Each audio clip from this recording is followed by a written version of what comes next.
Hello students, welcome to Sagar Sharma classes.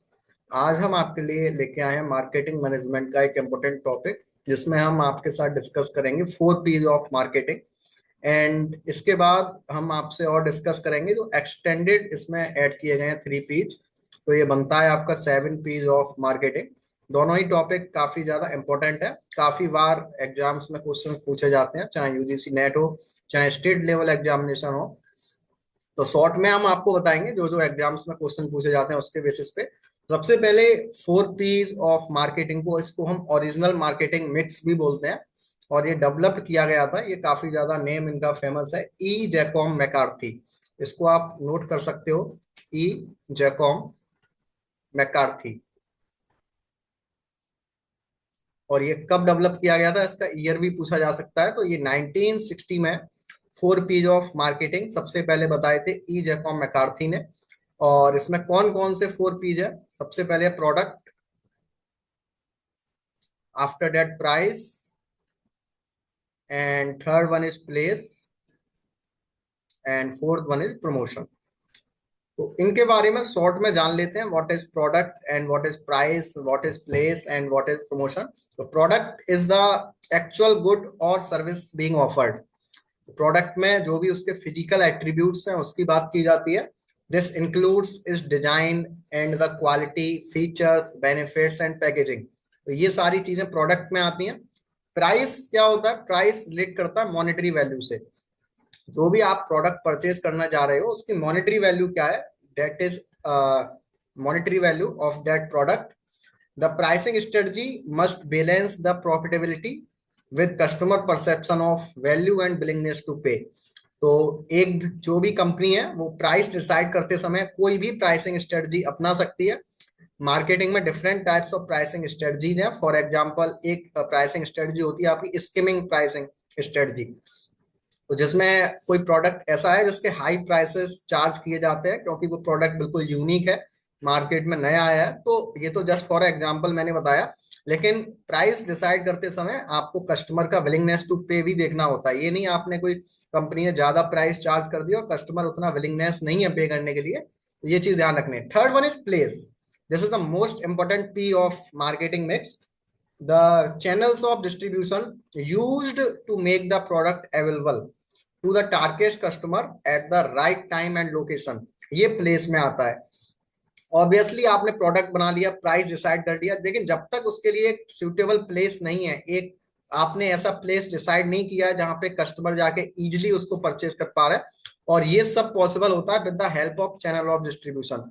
आपने पढ़ा होगा, एक चेन होती है, सबसे पहले मैन्युफैक्चरर, मैन्युफैक्चरर से होलसेलर, होलसेलर से रिटेलर और कस्टमर। ये तो मैंने आपको बताया 4 लेवल चेन। इसी तरीके से अगर मैन्युफैक्चरर कभी कभी कस्टमर्स को भी डायरेक्ट सामान दे सकते हैं, जैसे आजकल ऑनलाइन वेबसाइट चल रही है, फ्लिपकार्ट, अमेजोन। तो वो आपका मैन्युफैक्चरर से कस्टमर पे जा रहा है, बीच में एक एजेंट आ जाता है केवल। तो ये आपका होता है प्लेस। और लास्ट में आता है promotion, most important is the P.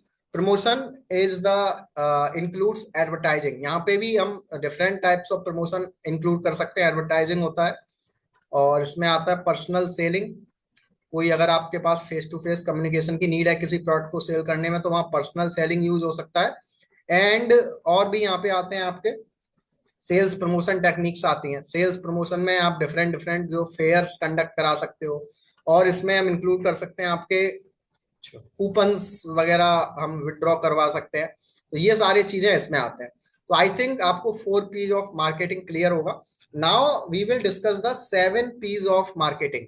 So obviously these 4 P's are also included in the 7 P's, and the rest 3 P's are: first one is the pupil, after that process, and third one is the physical evidence.